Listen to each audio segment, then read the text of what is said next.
है आपका DS classes PCM में। तो चलिए बात करने वाले हैं हम आज कुछ परावर्तन और अपवर्तन चैप्टर से कुछ सवाल, और ये सवाल बहुत ही इंपॉर्टेंट हैं। तो चलिए सबसे पहला सवाल, ज़्यादा देरी ना करते हुए सीधे टॉपिक पे आते हैं। क्वेश्चन नंबर 1 पे बात करते हैं। यदि लेंस की फोकस दूरी 10 सेंटीमीटर है, ओके, कितनी है? 10 सेंटीमीटर है। 10 सेंटीमीटर है तो यहाँ पर लेंस की क्षमता क्या होगी? लेंस की क्षमता क्या होगी ये आपको बताना है। तो याद रखिए, यदि फोकस दूरी, देखो यहाँ पर दिया हुआ है जो है, यदि फोकस दूरी सेंटीमीटर में हो तो यहाँ पर जो फॉर्मूला होगा वो 100/f हो जाएगा। क्यों हो जाएगा? क्योंकि हमें जो है सेंटीमीटर को मीटर में कन्वर्ट करने की कोई ज़रूरत नहीं पड़ेगी। जब ये फॉर्मूला हम रखेंगे 100/f, तो यहाँ पर क्या है, तो चलिए नेक्स्ट बात करते हैं। यदि फोकस दूरी मीटर में दिया हो, अगर फोकस दूरी आपकी मीटर में दी हुई है तो लेंस की क्षमता क्या होगी? यहाँ पर 1/f होगी। ठीक है, तो यहाँ पर सेंटीमीटर पर दिया हुआ है तो 100/f रखेंगे तो 100/10 हो जाएगा, और जब 100/10 को सॉल्व करेंगे तो 10d आ जाएगा। ओके, यहाँ पर 10d आ जाएगा। तो 10d कौन सा ऑप्शन सही है? 1 सही है। ठीक है, फॉर्मूला क्या लगा था? p बराबर 1/f। ओके, p बराबर 1/f। समझ में आया? तो चलिए दूसरा सवाल देखते हैं। ठीक है, उस लेंस की फोकस दूरी क्या होगी? उस लेंस की फोकस दूरी क्या होगी? उस लेंस की फोकस दूरी क्या होगी जिसकी क्षमता +2d है? +2d है तो हमने पहले चैप्टर में बताया था +2d है, तो इसमें सिंपल सा है, यहाँ पर कितना होगा? 50 सेंटीमीटर। ठीक है, कैसे होगा कि यहाँ पर फोकस दूरी सेंटीमीटर में दिया गया है तो लेंस की क्षमता क्या होगी? 100/f। ठीक है, 100/f। 100/f निकालेंगे तो यहाँ पर सीधे 50 सेंटीमीटर आ जाएगा। इसके पहले वाले वीडियो में हमने एग्जाम्पल के तौर पे हमने बताया भी था। ठीक है, तो चलिए नेक्स्ट है, एक खगोलीय दूरबीन की आवर्धन क्षमता 10 है। ठीक है, आवर्धन क्षमता यानी m। ओके, आवर्धन क्षमता क्या होगी? m होगी। इसे p से पावर भी p से डिनोट कर सकते हैं, पावर भी कह सकते हैं। ठीक है, तो आवर्धन क्षमता 10 है। यदि अभिदर्शक लेंस की फोकस दूरी 1 मीटर है, कितनी है? 1 मीटर है, तो नेत्रिका लेंस की फोकस दूरी कितनी होगी? नेत्रिका लेंस की फोकस दूरी कितनी होगी ये हमें ज्ञात करना है। तो चलिए सब सोल्यूशन पे आते हैं। यहाँ पर f0 क्या है? f0 यानी ऑब्जेक्ट का मान लिया है 1 मीटर, और फोकस दूरी किस में दी हुई है? मीटर में दी हुई है। f क्या है यहाँ पर ज्ञात करना है? m बराबर कितना है? 10 है। तो यहाँ पर देखो m बराबर f0/f ही रखा हुआ है। m बराबर, देखो यहाँ पर फिर से वही आ गया है, m बराबर 1/f ही। तो सिंपल से बात है, m बराबर क्या है? m बराबर 1/f ही। ओके, तो एफ ई, या रख सकते p बराबर 1/f ई, ये भी रख सकते थे, कोई बात नहीं है। तो m है, यहाँ पर देखो एफ ई निकालना था, एफ ई जैसे निकालेंगे तो 1/10 आ जाएगा। ठीक है, 10 को जब सॉल्व करेंगे तो 0.1 मीटर आ जाएगा। ओके, यहाँ पे सॉल्व करना है, इसको सॉल्व करना है 1/10 को। ठीक है, 10 को ऊपर, ठीक है, यहाँ पॉइंट लगाएंगे, 0 बढ़ाएंगे, ठीक है, 0.1 आ जाएगा। ओके, मीटर आ जाएगा। नेक्स्ट क्वेश्चन पे बात कर लेते हैं। ठीक है, नेक्स्ट क्वेश्चन पे बात कर लेते हैं 10 सेंटीमीटर वाले। ठीक है, यहाँ पर आ गया 10 सेंटीमीटर वाले। ठीक है, यहाँ पर देखो 10 सेंटीमीटर वाले। चलिए चल नेक्स्ट, हाँ क्वेश्चन नंबर 4 को देखते हैं। ठीक है, 1 मिनट, पेन नहीं चल रहा है। चलो ठीक है, यहाँ पर देखते हैं क्वेश्चन नंबर 4 को देखते हैं। क्वेश्चन नंबर 4 को देखते हैं। ओके, त्रिज्या वाले गोली लेंस को काट कर, ठीक है, अवतल दर्पण बनाया गया, और वक्रता त्रिज्या कितनी होगी? r होगी। चलो यहाँ पर देखो, ध्यान से देखो, 10 सेंटीमीटर त्रिज्या वाले गोली लेंस को काट कर, यानी कितना है? 10 सेंटीमीटर त्रिज्या है, अवतल दर्पण बनाया गया। इस दर्पण की वक्रता त्रिज्या r क्या होगी? यहाँ पर देखो सेम है, यहाँ पर 10 सेंटीमीटर होगा। क्यों होगा? चलिए, जिस गोली लेंस को काटकर दर्पण बनाया जाता है उस लेंस की त्रिज्या ही दर्पण की वक्रता त्रिज्या होती है। ये आपको नोट करना होगा, यानी जिस गोली लेंस को काटकर, ठीक है, लेंस कैसा होना चाहिए? गोली लेंस होना चाहिए, काटकर दर्पण बनाया जाता है, उस लेंस की त्रिज्या क्या होगी? दर्पण का वक्रता त्रिज्या होगी। ठीक है, क्वेश्चन नंबर 5 देख लेते हैं। किसी उत्तल दर्पण की फोकस दूरी 15 सेंटीमीटर है, तो दर्पण का ध्रुव O है तथा वक्रता केंद्र क्या है?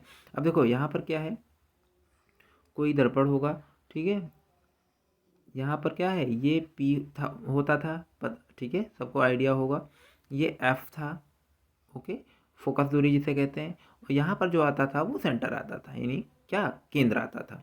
ठीक है, तो हम जानते हैं ध्रुव तथा वक्रता केंद्र के बीच की दूरी वक्रता त्रिज्या r होता है। तो r बराबर क्या फॉर्मूला होता है, 2f, यानी ये देखो लिखा हुआ है r बराबर 2f होता है। 2 गुणे 15 कर देंगे, आंसर आ जाएगा हमारा 30। तो आंसर नंबर ये हो जाएगा 30। ठीक है, चलिए नेक्स्ट क्वेश्चन पे बात कर लेते हैं।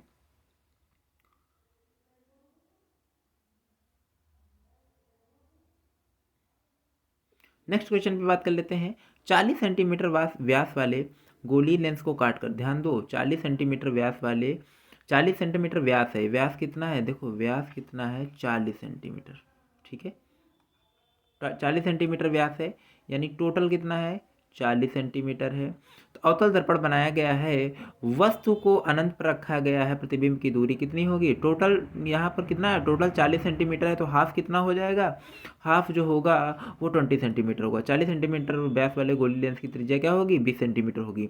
इसीलिए अवतल दर्पण की वक्रता त्रिज्या भी क्या होगी, 20 सेंटीमीटर। इससे पहले हमने पढ़ा था कि जो कोई गोली लेंस को काटकर अगर कोई अवतल दर्पण बनाया जाता है तो उसकी वक्रता त्रिज्या क्या होगी, सेम होगी। ठीक है, अब व्यास दे रखा था, इसलिए व्यास यहाँ पर 40 था, उसका जस्ट आधा कर देंगे। ठीक है, क्योंकि व्यास पूरे का होता है, त्रिज्या आधी होती है, तो त्रिज्या को हमने 20 सेंटीमीटर माना है। ठीक है, यहाँ पर r बराबर 20 सेंटीमीटर आ गया, तो हम फॉर्मूला वही अपनाएंगे। ठीक है, फॉर्मूला क्या होगा यहाँ पर, r बराबर 2f, r बराबर 2f, f निकाला गया, यहाँ से f निकाला गया तो r/2 आ गया। और जैसे ही r/2 आया, हमने क्या किया, r का मान रख दिया 20/2। आंसर आ गया हमारा 10 सेंटीमीटर। 10 सेंटीमीटर आ गया, इसको अगर मीटर में कन्वर्ट करना है तो आप कन्वर्ट कर सकते हैं, कोई दिक्कत नहीं है।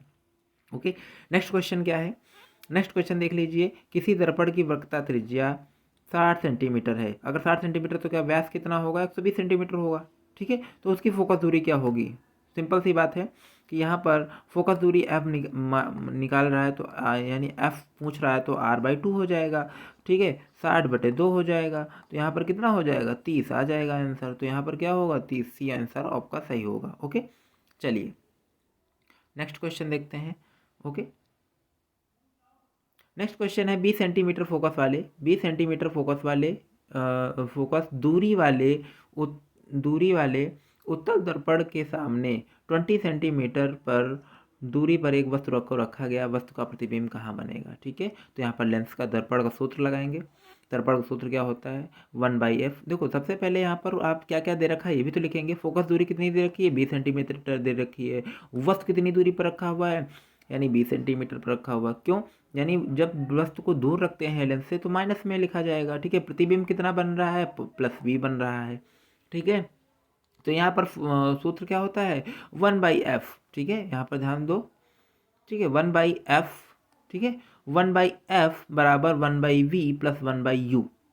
ओके, नेक्स्ट 1/v बराबर 1/f - 1/u।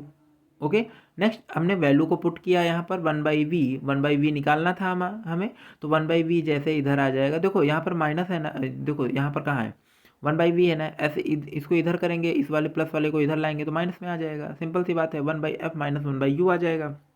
अब हम इसको वैल्यू पुट करेंगे, वैल्यू पुट करेंगे तो 1/20 + 1/20 आ जाएगा। अब जैसे 1/20 है, ठीक है, और प्लस 1/20 है, तो एलसीएम आ जाएगा 20, क्योंकि नीचे के दोनों हर क्या है, बराबर हैं। ऊपर आ जाएगा 1 + 1।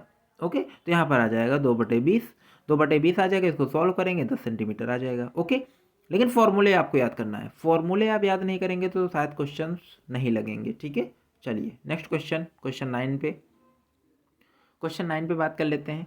क्वेश्चन 9 क्या कहता है, किसी समतल दर्पण, ठीक है, किसी समतल दर्पण पर प्रकाश की किरण 60 के आपतन कोण पर गिरता है, तो परावर्तित प्रकाश किरण का दर्पण की सतह के बीच का कोण क्या होगा। ठीक है, देखो ध्यान दो, अभिलंब और दर्पण की सतह, अभिलंब क्या होता था, याद करिए, अभिलंब क्या होता था, एक ये मुख्य अक्ष था। ठीक है, यहाँ से कोई किरण आपतित किरण आ रही है, यहाँ से परिवर्तित हो रही है, इनके बीच में जो था ये अभिलंब था। ठीक है, इनके बीच का जो कोण था वो क्या था, I = R। ओके, चलिए नेक्स्ट, प्रकाश में परावर्तन के नियम से, प्रकाश के परावर्तन नियम क्या कहता है, अभिलंब और परावर्तित किरण के बीच का कोण 60 डिग्री बन रहा है। ठीक है, इसीलिए परावर्तित किरण और दर्पण के सतह के बीच का कोण क्या होगा, यहाँ पर टोटल यानी टोटल क्या बनना है 90 माइनस 60, 90 माइनस 60 बराबर कितना आ जाएगा 30 डिग्री आ जाएगा। ओके, तो चलिए नेक्स्ट क्वेश्चन पे बात कर लेते हैं हम लोग। नेक्स्ट क्वेश्चन पे बात करते हैं, ठीक है। चलो नेक्स्ट क्वेश्चन बात कर लेते हैं। दो समतल दर्पणों को, ठीक है, एक दूसरे के 60 डिग्री का कोण बनाते हुए रखा गया है। यदि दोनों दर्पण के बीच एक वस्तु को रखते हैं, दोनों दर्पण के बीच में 60 डिग्री का कोण बना रहे हैं दोनों दर्पण, उनके बीच में एक वस्तु को रखी जाती है, ठीक है, तो कुल कितने प्रतिबिंब बनेंगे। तो चलिए एक्सप्लेन करते हैं यहाँ पर, ठीक है। सूत्र क्या था, n बराबर, ठीक है, 360 बाई अल्फा, ठीक है, -1।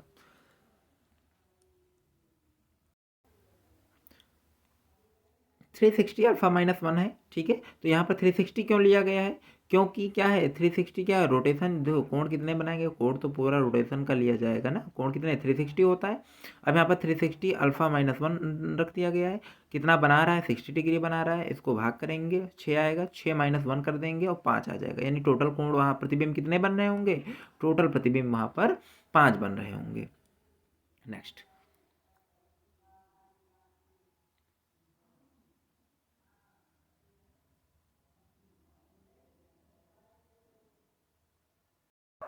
ये बहुत ही इंपॉर्टेंट सूत्र क्वेश्चन है। जल का अपूर्तनांक 1.33 है, जल में प्रकाश का वेग कितना होगा। इससे पहले हमने क्वेश्चन इस पे लगाया भी था, हमने दो टाइप से इसको बता दिया था, ठीक है। सेम ऐसा ही है, ठीक है। यहाँ पर जल का अपूर्तनांक है, वायु में इसका जो फॉर्मूला होता है ये वाला होता है, ठीक है। जल का अपूर्तनांक बराबर वायु में प्रकाश का वेग बटे जल में प्रकाश का वेग। अच्छा, यहाँ पर वायु क्या होता है, वायु जो निर्वात में प्रकाश का वेग होता है, सी बराबर कितना होता है 3.3 × 10⁸ मीटर सेकंड होता है।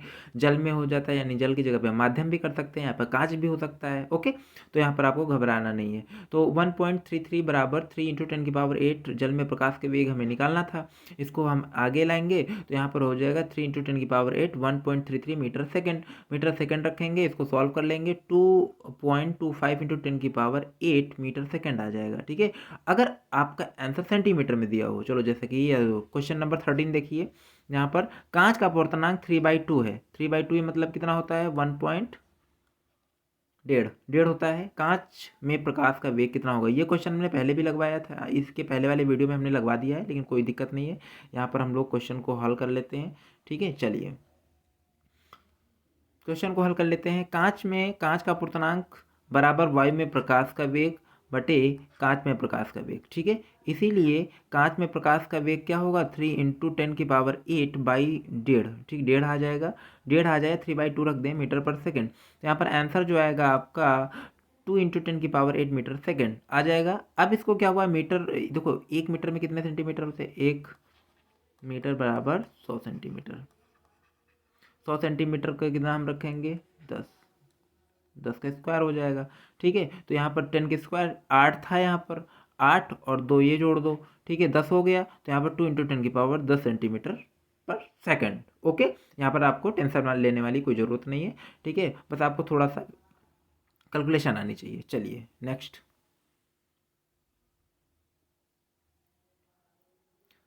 ठीक है। यहाँ पर जल का अपूर्तनांक 4/3 है और कांच का अपूर्तनांक 3/2 है। कांच का जल के सापेक्ष अपूर्तनांक क्या होगा, ठीक है। तो चलिए यहाँ पर क्या है,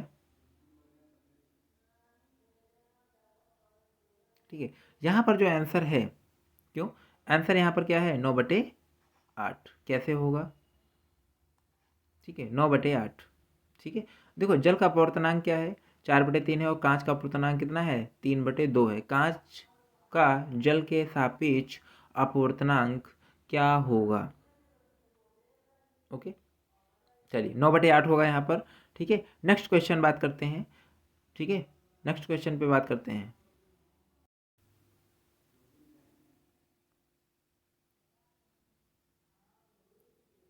चलिए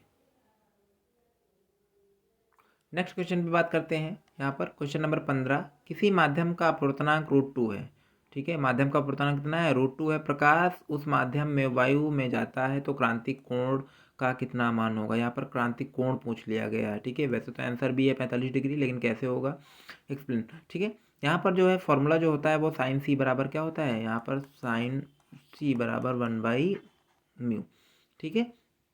तो 1/μ कितना है, 1/√2, ठीक है, 1/√2, ठीक है। अब 1/√2 का जो मान होगा किसका होगा, साइन 45 का होगा। साइन 45 का मान कितना होगा, 1/√2, इसीलिए सी बराबर कितना है, ठीक है, ठीक है। सी बराबर कितना है, सी बराबर यहाँ पर आ गया है 45, ठीक है।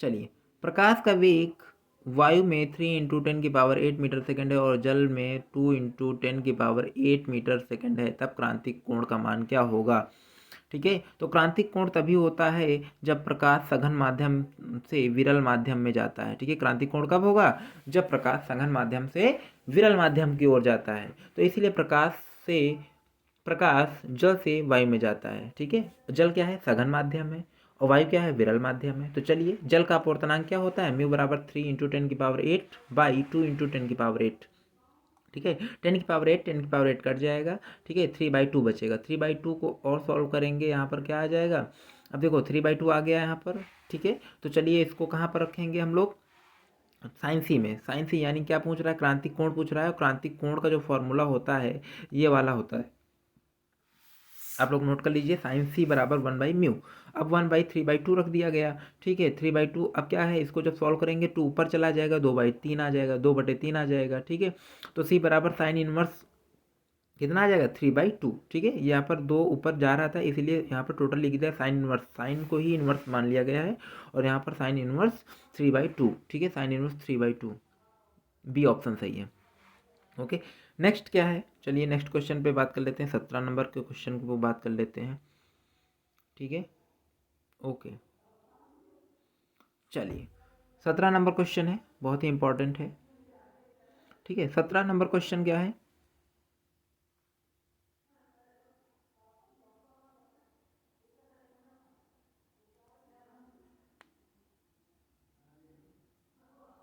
ठीक है।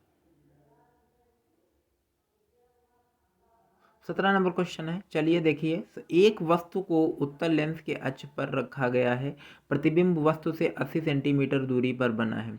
यदि लेंस की आवर्धन क्षमता 3 है तो लेंस की फोकस दूरी ज्ञात कीजिए, ठीक है। तो ठीक है, सॉल्व करते हैं। वस्तु और प्रतिबिंब के बीच की दूरी कितनी है, 80 सेंटीमीटर। सबसे पहले ये लिखेंगे हम लोग, यदि प्रतिबिंब दूरी v है तो वस्तु की दूरी 80 - v होगी, ठीक है। यानी प्रतिबिंब की दूरी यहाँ पर क्या है, v माना गया है, तो यहाँ पर वस्तु की दूरी 80 - v हो जाएगी, ठीक है। उसके बाद लेंस की आवर्धन क्षमता क्या होगी, m बराबर v/u। यहाँ पर m कितना था, 3 था, ठीक है। 3 बराबर v/80 - v आ जाएगा। अब इसको क्या करेंगे हम लोग, सॉल्व करेंगे। सॉल्व कैसे करेंगे, 80 को क्या करेंगे हम, मल्टीप्लाई कर रहे हैं, ठीक है। इसको जब इधर आएगा, ठीक है, ध्यान दो, v निकालना है ना, तो v निकालना है, तो इस 3 को क्या करेंगे, 80 से और v से भाग करें, मल्टीप्लाई करेंगे, ठीक है। तो यहाँ पर 240 आ गया है, और 3v आ गया है, बराबर v आ गया है, ठीक है। तो यहाँ पर फिर क्या हुआ है, अब -3v और बराबर v, तो -3v और v कितना हो जाएगा, इधर आ गया, बराबर कितना 240 हो गया। इधर 3v v 4v हो गए, 4v बराबर 240 हो गया, v बराबर 240 यानी 4 हो गया, तो आ गया कितना 60 सेंटीमीटर। इसीलिए u बराबर 80 - 60, इसीलिए u कितना आया, 20 सेंटीमीटर आ गया। अब 1/f बराबर 1/v - 1/u के फॉर्मूला रख देंगे, फॉर्मूला रखेंगे तो 1/60 आ जाएगा, -1/20 आ जाएगा। ओके, 1/60 + 1/20 आ जाएगा, सॉल्व करते रहेंगे इसको, ठीक है। 3 + 1/60 आ जाएगा, ऊपर 3 + 1 रहेगा, नीचे 60 जाएगा, तो 4 आ जाएगा, 4/60 आ जाएगा, 1/15 आ जाएगा, ठीक है। अब यहाँ पर क्या आया था, 1/f आया था, 1/f बराबर 1/15 आया था, ठीक है। जब f बराबर करेंगे यहाँ पर, तो f बराबर क्या करेंगे हम, 15 कर देंगे, ठीक है, 15 सेंटीमीटर आ जाएगा।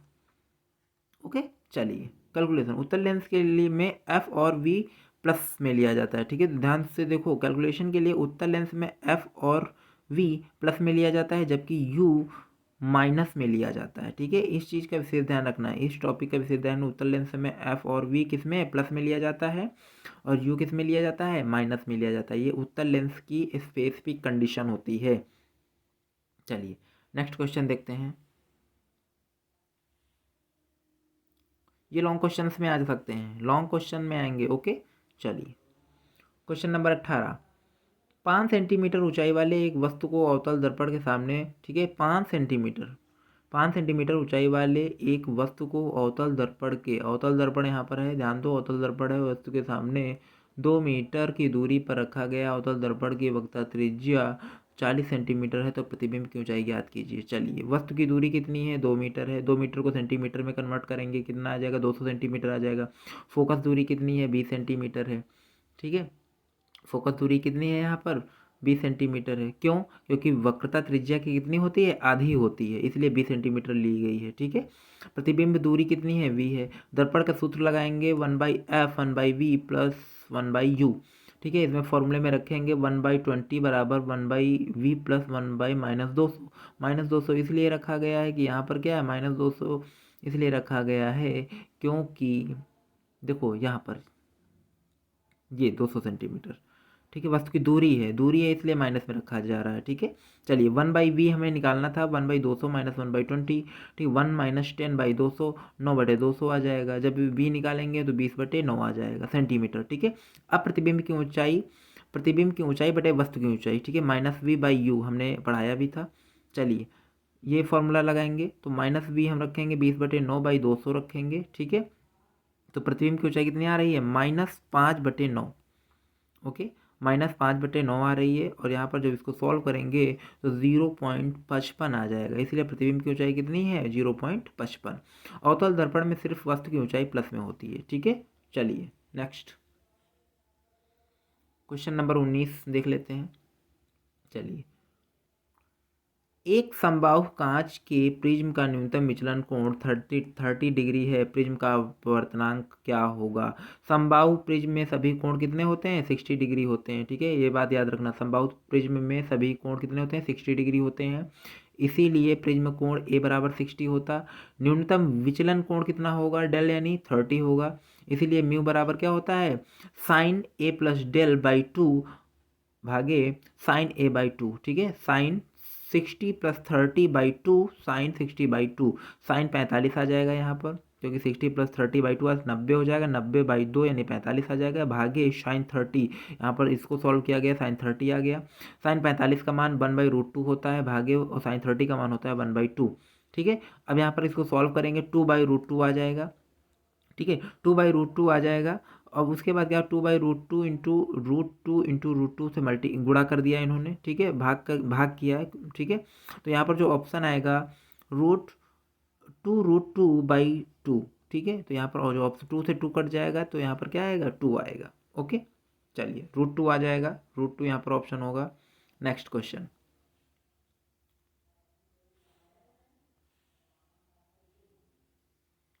नेक्स्ट क्वेश्चन देखिए, फिर से एक क्वेश्चन आ गया है। चलिए नेक्स्ट क्वेश्चन है 20।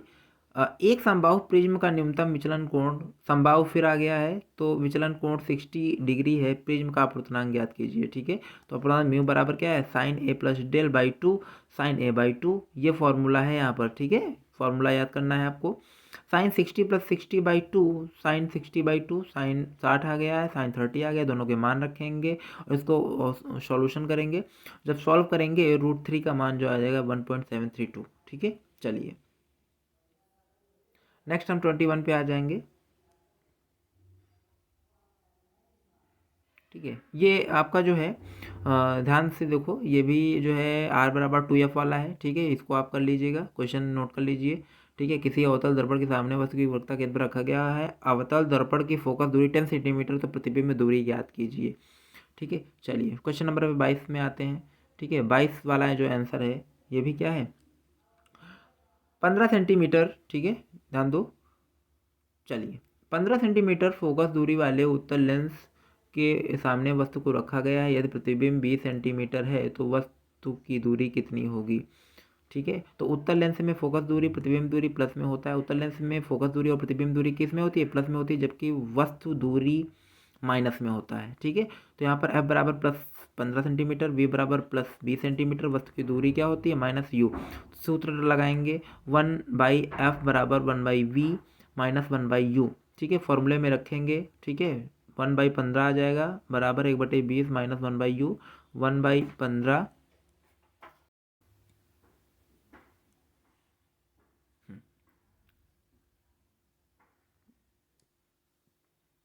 चलिए, तो यहाँ पर क्या था?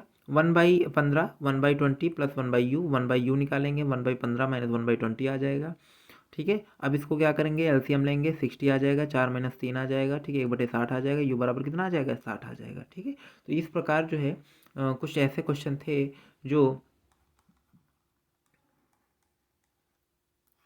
ठीक है, जो आपको हमने यहाँ पर कराए हैं। ठीक है, तो यहाँ पर कुछ क्वेश्चंस हैं जो आप बिल्कुल देखिए इनको, और एक बार नहीं 2 बार देखिए, क्योंकि जब आप देखेंगे तभी आपको समझ में आएगा। और इस चैप्टर में लगभग इतने ही क्वेश्चन आते हैं, इससे ज़्यादा टाइप के क्वेश्चंस नहीं आएंगे।